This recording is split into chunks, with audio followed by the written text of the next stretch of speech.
Salam, tumla. Pwede ka rin magtanong, Brad. Maghanap ka sa sasakyan, baka may plastic dito. Lalagyan. Okay.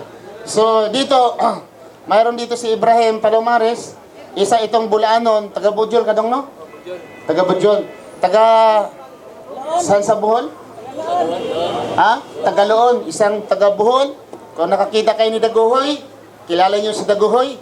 Taga Bohol yun. Ito kamag-anak ito na Daguhoy. Tingnan nyo. Dito siya ngayon magsasalita. At magpapasalamat tayo. Dati itong born again. Dati, halika nga dito, brother. Kaporma itong brother ko. Masya Allah. Brad, interviewin muna kita. Baka isipin nila na ito ay hindi totoo. Baka sa haba-habang balbas, baka drama-drama lang. Talaga bang Kristiyano ka noon? Oh, sorry man. Ano po, Romano Katoliko? Unang pinanganak Roman Catholic, and then naging born again, and then naging Protestant Baptist. Naging Protestant Baptist. Ha? Tama, Ustad. Bago ka nag-Muslim, anong relihiyon mo? Yung bago ka nag-Muslim, anong okay, relihiyon? Baptist. Baptist. Okay. At hawakan mo na lang yan. Ikaw na lang hawak dyan. Ikat mo lang.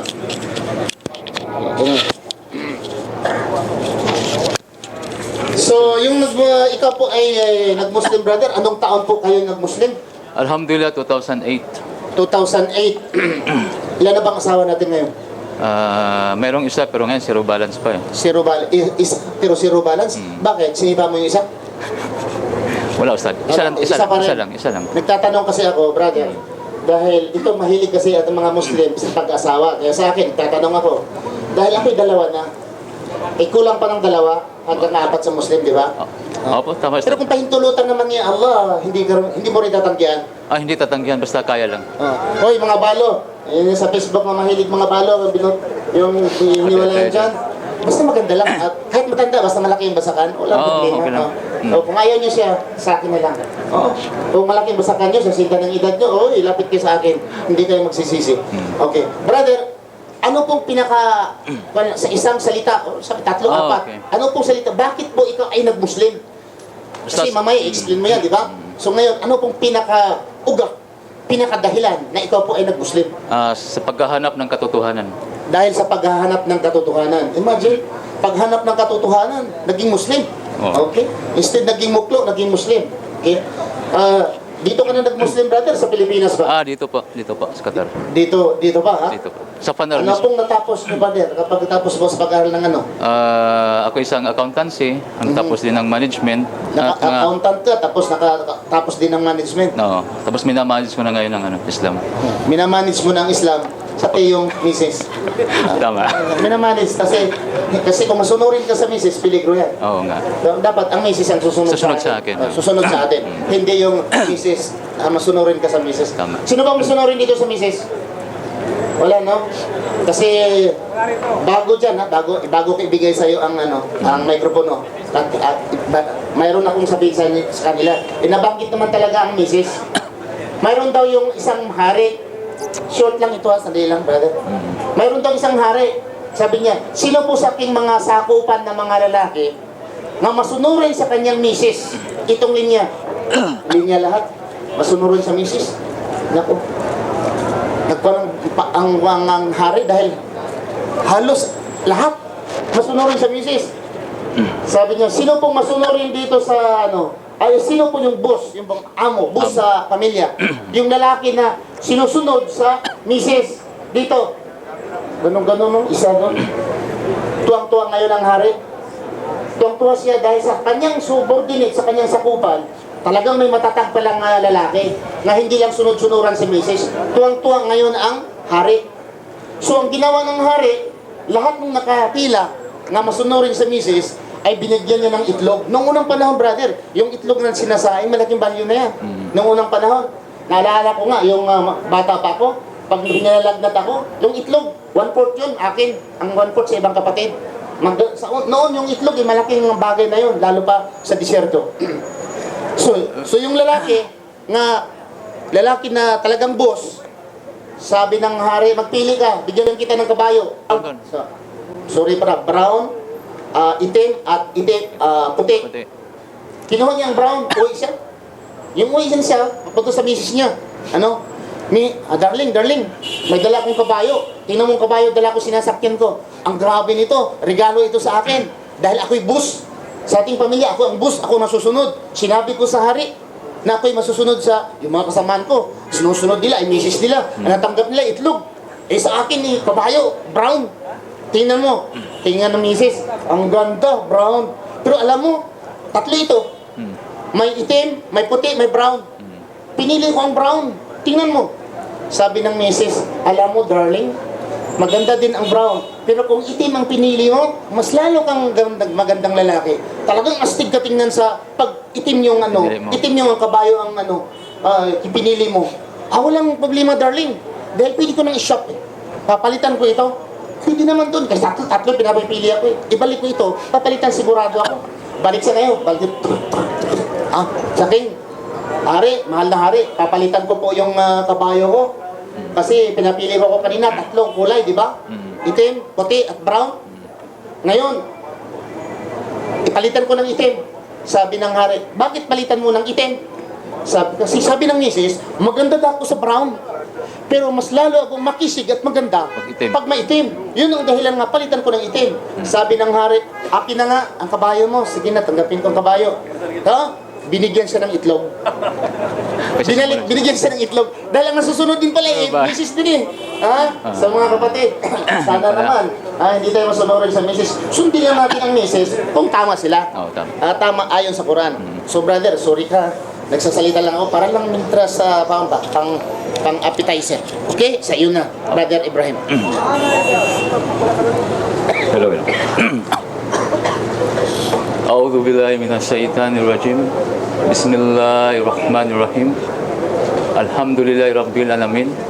Wassalamu wassalatu ala rasulillahi karim wa ala alihi wa asbi ajmain amma ba'd. Assalamualaikum warahmatullahi taala wabarakatuh. At sa ating mga kapatid na Christian, ako'y bumabati sa inyo. Magandang hapon. Sana ang kapayapaan ay sumasa inyo. Mga kapatid, gusto lang ko magbigay ng patuto sa inyo. Isang testimonya na ako ay dating isang Christian o tawagin natin ay Roman Catholic na ating panampalataya. Ang aking pangalan sa Islam ay Ibrahim. Noong ako ay, ang aking mga magulang, mga kapatid, ay isang mga debuto sa Roman Catholics. Dahil tayo po, ang ating pong bansa ay dominante po ng Catholicism. Nung dumating si Magellan, doon ang umpisa ang Christianity, at ngayon ay lalong majority ang panampalatayang Roman Catholic sa atin at maraming lumalabas ng mga sikta. At ako'y nag-aral nung ako'y nag-aral ng elementary hanggang high school, at ako'y pumasok sa isang exclusive school, kung alam ninyo, isang Franciscan Orders, no? St. Francis School. At ito ay nagtuturo tungkol din sa Roman Catholicism. Ako'y isang devotee rin, magsisimba kung ano yung patakaran, kung ano yung ating paniwala sa Catholicism sa sumusunod. Hanggang noong dumating na ako'y nag-college na sa Manila, nung bago akong graduate ng college, siguro mga third year college ako noon, at doong time na yun na marami ang nag-aaral tungkol sa Biblia. Maraming mga born again, mga ibang sectarian, napakarami. Naging open ang school, sa loob ng school, dahil dito sa religion, dahil mayroon tayong freedom of press or freedom of speech noong time na yan. So doon ko nalalaman ng daming pag-aaral at ako'y nasasama doon. At hanggang ako ay nag-convert ng Christianity na tawag na born again. Actually, ang born again nakasulat yan sa Biblia. You should be born again unless you should be born again. Unless you should not be born again, you cannot enter the kingdom of God. So kami, dahil naniwala sa Biblia, at nung kalaunan, nung panahon na yun, ay kami aggressive sa tinatawag na propagation or pagpalaganap ng salita ayon sa Biblia, sa Old Testament at saka sa New Testament. Ngayon, nung time na yon na ako ay graduate ng college at ako ay naging aggressive sa pag-propagate o sa pag-preach ng gospel. Dahil ang Biblia nagsasabi din, you go to the word or you preach the gospel bago darating man ang paghuhukom. So nung time na yon, nasama ako sa born again, tumagal ako sa GIL ng mga 5 years. Kung kilala nyo ang GIL sa Pilipinas, na hawak ni Brother Eddie Villanueva, kung saan kami napunta, sa PUP, sa Arroyo High School, sa Lunita, doon ako napasama. At sumasama din ako sa mga camping, kung anumang mga concert, napasama rin ako dyan dahil yun ang isa sa mga activities na ginagawa ng mga born again. So ako ay naghahanap ng katotohanan. Ang sabi sa Kristo sa Biblia, sa John 8:32, you seek the truth, and the truth will set you free. Hanapin mo ang katotohanan, at ang katotohanan ay magpapalaya sa inyo. So yun ang ginagawa ko, ako ay nagsisearch. Nung mayroon isa akong kaibigan, na isang bandang Santa Mesa, kung kabisado ninyo ang Maynila, dahil nagtrabaho ako doon 1990, nag-start ko ng trabaho at tumagal ako sa private ng 10 years, sa Pepsi Cola. Ako nagtrabaho noon. At after that, nagtrabaho ko sa government ng 5 years. So noong time na yon ay napakainit ko sa panampalataya ng Christianity o pagpalaganap ng salita. Nagsaliksik ako, may isang Baptist church doon sa bandang Santa Mesa, malapit sa SM, at doon may isa akong kaibigan doon at doon ako nag-aaral. Nagsaliksik doon patungkol sa kanilang reliyon na Baptist. Ang Baptist, mababasa natin yan sa Biblia din. So marami tayong, malaki ang Baptist na simbahan na ito'y nagmula sa Amerika. Sa aking pagsaliksik, sa aking pag-aaral doon, at pumasok sa aking isip na ito pala ang tunay na reliyon. Dahil ang napakaraming reliyon ngayon, na maraming reliyon o sekta ngayon sa Pilipinas ngayon. Ang alam ko, mayroong 20 or something 25,000 na sekta ngayon sa Pilipinas. Ang tanong doon, sino ba ang totoo sa 25,000 na yan? Gaya na sinabi niyo sa kanina, kung gusto niya maging mayaman, ay sasali kayo sa politiko, pero may isang bagay na kulang siya. Maging artista, may isa pang sinabi, pag kayo ay yumaman, magtayo kayo ng sarili niyong sekta upang kayo ay maging mayaman. Dahil doon sa pagtayo mo ng sekta, maraming pera ang pumapasok. So kalaunan, sa kahanap ko ng katotohanan, tumagal ako sa Baptist ngayon. For almost 12 years or 13 years sa buhay ko. Doon ako nag-aasawa at nag-aanak. Doon pa rin ako sa panampalataya. Naniwala ako na yun ang totoong relihiyon. Nung dumating ang 2007, nagtrabaho ko sa government ngayon. At noong 2007, ay nagkaroon ako ng problema. Ang aking mga kapatid nandito sa Middle East nagtatrabaho at humingi ako ng tulong sa kanila na sana ay makapunta ako sa ibang bansa. So sa awa ng Allah, awa ng Diyos, ng time na yon, ako isang Kristiyano pa. At alhamdulillah, baka yun ang destiny ko, nakapalaran ko na makapunta rito. So ngayon, ako'y napunta. Kinuha ako ng kapatid ko as tourist visa. Nung bago pa lang ako dito sa Qatar, ay dahil ako isang tourist visa, ako'y naghahanap ng trabaho. Siguro umabot ng 1 buwan kahanap ko at alhamdulillah, nakahanap ako. Nung nakahanap ko ng trabaho, doon marami akong narinig tungkol sa agan at hindi ko maintindihan kung anong ibig sabihin. Yung tawag ng pagdarasal, no? Calling for prayer. Hindi ko siya maintindihan kung ibig sabihin noon. Ang pumapasok sa isip ko, baka itong bansa ito ay isang komunista. Ganoon sa isip ko dahil hindi ko maintindihan kung ibig sabihin noon. So, isang araw, may isa akong kasama doon na nag-invite sa akin, na nagsabi sa akin na, bro, baka pwede bang maanyahan kita? Kung bakit? Mayroon kasing pag-aaral sa FANAR. Saan ba yun? Ano ba yung FANAR na yun? Isang Islamic center dito, no? Itong FANAR na to, kung kilala ninyo, na baka pwede kang sumama doon. Sabi ko, walang problema. Kasi kung really ng pag-usapan, naghahanap ako ng katotohanan, baka sakali ay doon ko siya makita o doon ko malaman na ito palang totoo. So, sumama ako sa kanya, sa daling salita. Kalauna, nung sumama ko nung una ko bang pagsama, ay nakita ko ang maraming Pilipino dyan sa loob. Ang taka ako, bakit maraming Pilipino? Yun ang pumasok sa isip ko dahil hindi ko kasi alam So nung umakyat kami doon sa fourth floor, mayroon palang mga pag-aaral doon at nakita ko na mayroon isang ustad doon nagtuturo na Pilipino din. At sa daling salita, mga Pilipino doon, kumbaga grupo-grupo siya, mga Pilipino doon na magtuturo, Pilipino rin sa ibang lahi, iba-ibang lahi. So doon ako nakinig ako sa pag-aaral na yon. So every Friday, talagang lagi akong pumupunta rito para lang na malaman ko ano talaga ang tunay na katuruan ng Islam. Nung kalaunan, nung bago ako na mag-embrace ng Islam, pinag-aralan ko rin, nagbabasa rin ako ng mga books, kung anong mga pamphlets dyan tungkol sa Islam, at aking natagpuan na pala ang bottom line, pala ng Christianity at saka Muslim ay isang bagay lang. Ang bottom line ay si Hesus Kristo.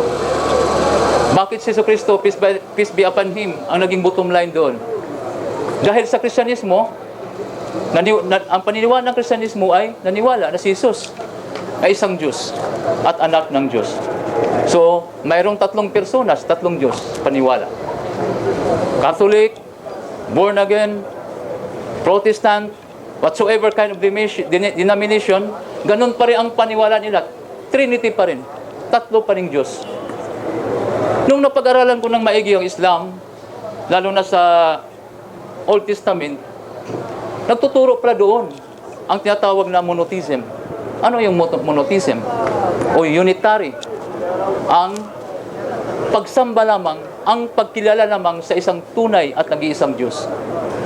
Kahit mismo ang Diyos nagsasabi sa Exodus 20:21 to 5, nagsabi ang Diyos doon na wala ng ibang Diyos kayong sambahin, kung hindi ako lang, wala ng iba.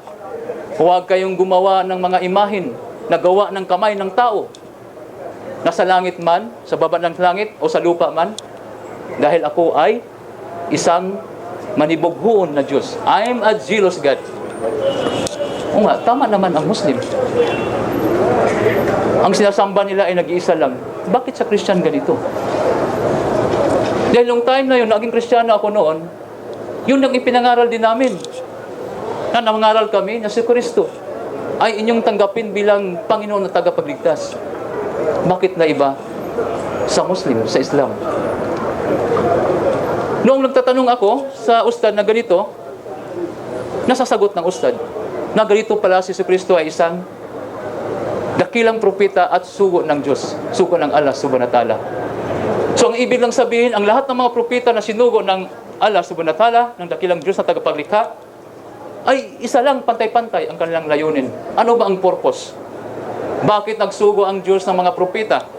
Mula kay Adan hanggang sa kahuli-huling propeta ni si Prophet Muhammad sallallahu alaihi wasallam, na mayroong sinugo ang Diyos na 124,000 na mga prophet and messengers. In every nation, I sent a prophet and a messenger. Dahil isa lang ang layunin ng Diyos sa sangkatauhan, ang pagsamba at pagdakila sa Kanya lamang at wala ng iba. So doon ko nalaman ang katotohanan na sinasabi ko sa inyo mga kapatid, na mga Kristiyano, na ang sabi ni Jesus Christ sa Kanyang Injil, hanapin mo ang katotohanan at ang katotohanan ay apalaya sa iyo. You seek the truth and the truth will set you free. So yun yung kapatid, bakit ako napunta sa Islam. Dahil nalaman ko, ang tamang panampalataya ay nasa Islam lamang.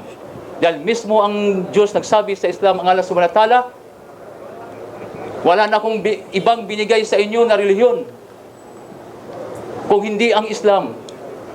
Kung sino man sa inyo ang magtayo o gumawa ng sariling relihiyon, sa kabilang buhay ay kayo maging talunan.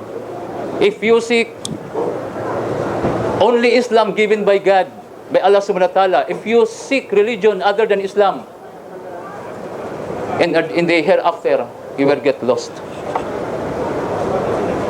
So tama lang pala na ang pagsamba natin ay dapat lang lamang ituon sa nag-iisang Diyos. Kaya mga kapatid, alhamdulillah, ako ay nag-embrace ng Islam last 2008, April. 4 months ako nag-aaral sa Panar para gusto ko lang malalaman ang katotohanan kung ano ba talaga ang tamang panampalataya o ang tamang relihiyon ngayon. So ngayon, indeed, the true religion is Islam.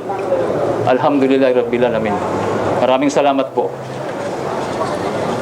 Maraming salamat, Mr. Ibrahim. Huwag ka munang upo dahil may mga katanungan dito sa mga kapatid natin na mga Muslim at hindi mga Muslim. At sinong tatanong ay mayroon po dito mga regalo. Bawat tao dito, 3 regalo matatanggap niya. Sabon, Sabon. toothpaste, toothbrush. So sa akin, doble. Sa iyo, doble. Kasi ako nagsasalita eh. Ilan bang asawa mo, doble? Hindi, isa lang pero... Isa lang pala eh. Di Oo. Isa lang. Isa lang pala ang asawa mo. Hindi kasi mag-aasawa pa, Ustad. Kung asawa ka pala. Oh, sa asawa mo na isa. Hawakan mo. Sa'yo. Masyaallah. Okay. Ilan ang anak mo? 3. 3. Grabe. 3. Sa'yo yan o, sa misis. 3 times 2. Grabe. Okay. Sa misis. Oh. 3 pa lang anak mo. Ang isa may ngipin na, wala ka. Lahat may ngipin na. Lahat may ngipin na. Tordoy tayo dito. Grabe, may ngipin na pala yung 3 anak. Oh, sige. Pero anong edad nila? Matuto na silang manabon, di ba? Matuto na. Matuto na manabon? Oo. Grabe. High school siya. Matuto na pala, nakala ko yung bago pang bata. Mga 5 years old, di marunong masabon eh. Sama pa rin yan? Oh, sabi mo, dami ng anak eh. Ay, di Alam pa- mo, kung 4 yung asawa mo, mas marami. Ipapapagage ko na to. Oo, sige. Ito. Akin na yan. Ito pala. Ikaw nang bahala dyan. Oy, nakiapo ka na. Patukan ka na yan para makuha yan. Pero dito, wala. Alhamdulillah. Okay, mga kapatid. Dami-daming regalo natin dito. Pag hindi ito mapamigay sa nagtatanong, ito po mga brother, mag-expire. Siyempre may expiration yan. Pero hindi pa ngayon, matagal pa. Mga 2020 yata. Ano na bang ngayon? Ha? Hindi ko rin maklaro eh. Pero sigurado ko, matagal pa yan. Mag-expire na to? Hindi pa mag-expire. Siyempre, going to expire yan. Going to expire dahil ang toothpaste naman, 2 years yata, 3 years. Yan, ay wala pang isang taon. Mas lang yung toothbrush eh. Oh, sige mga brother, anong tanong niyo dito? Reklamador ito eh. So anong tanong niyo? Halika nga brother, tanong ka dito. Okay. Sa tanong, wala hindi na kasamang anak at misis ha. Sa tanong, Juan, brother, hindi pa ka nakatanong, may regalo na. Kita ka. Diyan lang muna. Di ba Muslim ka na, Brad? Okay. Anong tanong? Tanong ko lang, Oh.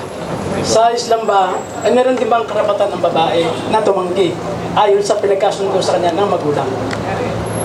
May karapat ng bayo sumanggi. Tumanggi ang isang babae, Muslim, na pinagkasundo ng kanyang magulang. At ang babae, meron pa siyang karapatan na tumanggi. Hindi ko kaya, Ustad. Hindi mo, Ustad. Sagutin mo. Hindi mo kaya? Ako ba sasagot? Kung ikaw masasagot, eh. May karapat ng bayo sumanggi. Oo, yung isang babae. Halimbawa, ikaw may anak ka. Oo. Then, yung anak mo, pinagkasundo mo doon sa lalaki na gusto mo. Okay. So, balik, ang anak mo na babae ay ayaw doon sa pinagkasundo mo sa kanya. So, ang tanong doon, meron bang karapatan ang anak mo na tumanggi ayon sa kagustuhan mo? Maraming bisis na inulit, pero isa lang ang regalo. Hindi. Sige, Ustad. Ikaw na sumagot, Ustad. Ha? Kayo na po sumagot. Hahawakan mo, brother. Siya ang tinanong mo, pero binato niya sa akin. Okay lang sa'yo? Okay lang. Ha? Okay lang. Okay lang. Halika muna. Lapit ka dyan. Ikaw ba'y may anak ng babae? Wala pa. Wala pa. May asawa ka na. Meron. Yung tanong mo maganda yung brother. Kung ang tinatawag yung sa Bisaya, buya sa Bisaya. Buya. Yun eh. Ang panyon sa English, betrothal. Go between. Oh, betrothal, ibig sabihin yung ina-arrange ba? Oo. Nag-uusap yung pamilya sa pamilya, magulang sa magulang. Sa Muslim, pwede yan. Pero pagdating ng maturity, ibig sabihin may isip na sila, ang babae at ang lalaki. Kasi yan, hindi pa yan consummated ang marriage, brother. Supposing, may anak ang misis mo, nandoon pa sa pupunan, pwede yan. Brad, kung lalaki yan, ito, kung babae, ipares natin. Ang tawag niyan, boya. Ha? Pero maging valid lamang yan kung sila ay umabot na sa Sa gustong edad. hustong edad. 18. At hindi sa Islam hindi 18. Basta ang sa Islam, pag ang babae ay mayroon na siyang mayroon na siyang dalaw. Dalaw ang tawag? Dalaw. Dalaw. Dalaw, grabe. Dalaw pala ang tawag mo. Dalaw. Okay, sa Islam, sa Bisaya, dili eh. Dugo. Dugo. Oh, so, sa Islam, pag mayroon na siyang ganon, dalaw, meaning sabihin, ready na siya. Kasi anong purpose? Ganon. Mayroon siyang dalaw. Ibig sabihin, dalaga na. Pag dalaga, ibig sabihin, fertile soil na. May ulan na. Ha? Ibig sabihin, pwede na magtanim. So yun po ang, even sa mga science, sa logic, okay? Tanungin yung babae. Or bakit wala pang dalaw, pwede siyang tanungin dahil may dalaw, brother. Minsan mayroong 9, mayroong 10, mayroong 12, di ba? Tatanungin ang babae, kayo ay mag-asawa, kayo ay ni-arrange namin, gusto mo ba yung lalaki? Sabi niya, pangit yan. Hindi pwede. Hindi ko na gusto niyan. Na-inlove ka ba niyan? Sabi niya, hindi. Ang lalaki naman, sabi niya, nakagusto ako, ay hindi po itutuloy. Kung isang babae ay sabihin niya ay hindi. May karapatan, sa short po, ay may karapatan po ang babae na tumanggi at accept. Yan po ang Islam, batas ng Islam. Pag sabihin niyo, sundin mo, ang gusto ko, bawal po yung sa Islam. Bawal po yung sa Islam dahil sa Islam, ang may karapatan, talaga una, ang babae at lalaki. Bakit naman hindi pwede? Bakit? Ang tulog ba sa akin, supposing may batang babae, ayaw niya. Bakit sino bang sasama sa kanya? Di yung lalaki. Kung ayaw niya, sa Islam, bawal yun. Vice versa. Kahit ang lalaki rin ay ayaw niya. Supposing, yung babae ay lumaki, isa lang ang mata. Ako, kompleto yung, dalawa yung mata ko. Ang babae, isa lang ang mata. Sino bang gusto mag-asawa dito ng babae, isa lang ang mata? Hindi ka rin mapipilit.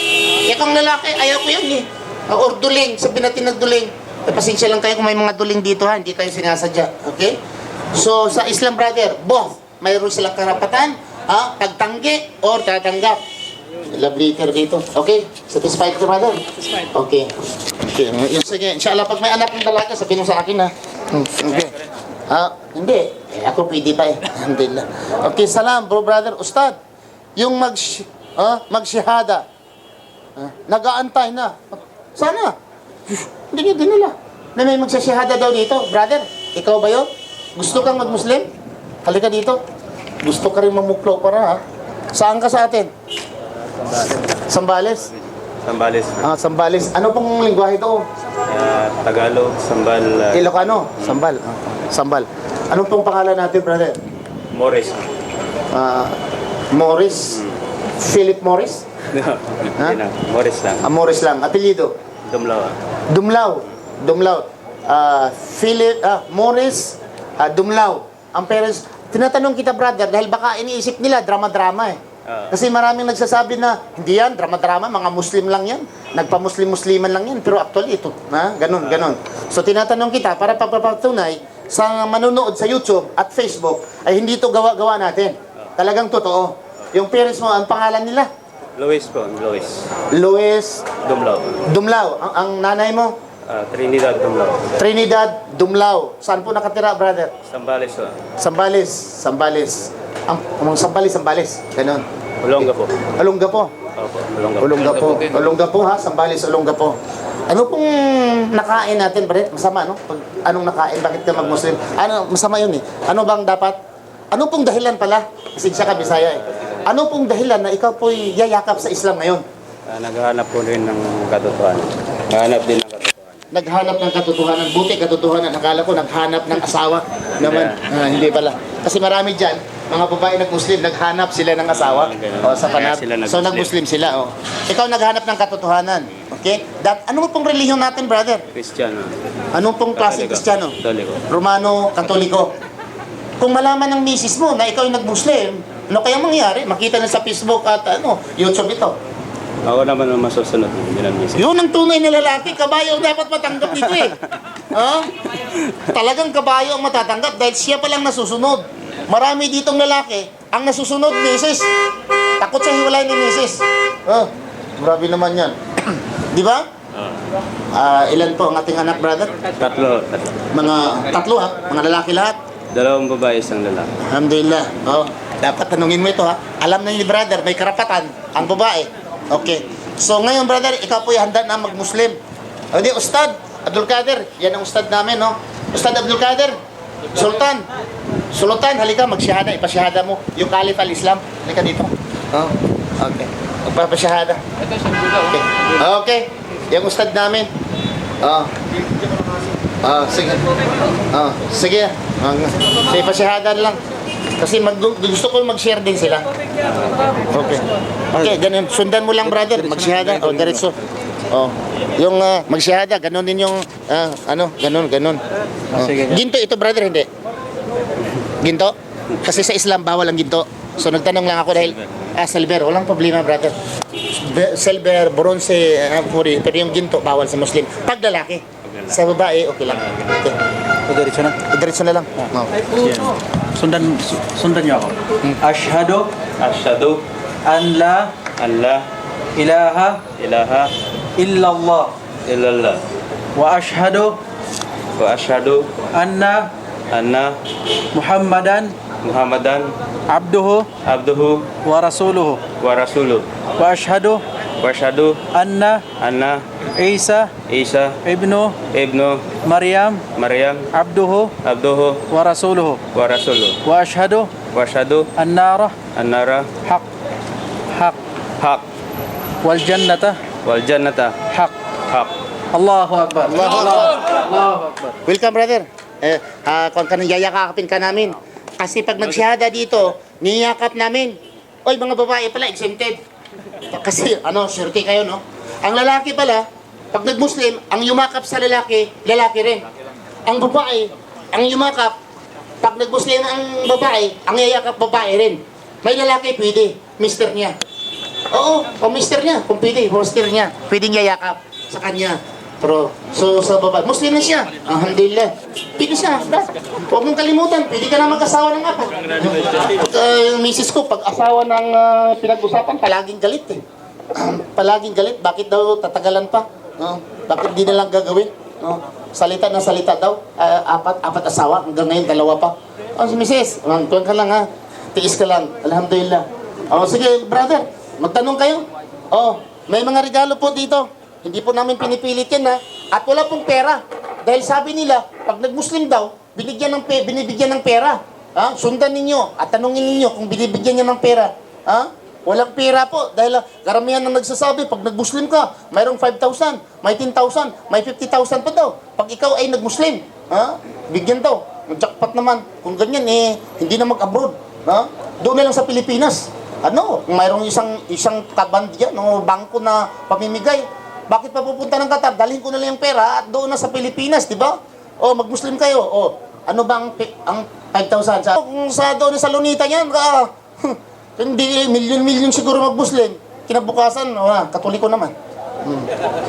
Ubus lang ng pila, di ba? Ganon. Sa politika, ganon eh.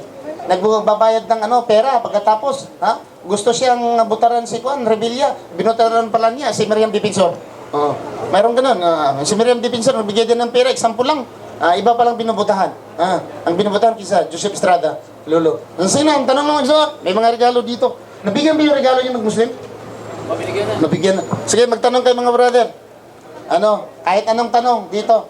Tungkol po sa Christianity, tungkol po kay Jesucristo, tungkol po ni Allah, tungkol sa Biblia, tungkol din sa Quran, o ano pa mga katanungan na hindi namin nabanggit dito, o may naririnig kayo, galing sa labas, pwede po ninyong itanong dito, at bibigyan po kayo namin ng mga regalo. Okay? Mayroon tayong nalalabing mga 30 minutes pa, okay? Mga 30 minutos pa. No? 30 minutos o 25 minutos. Sige.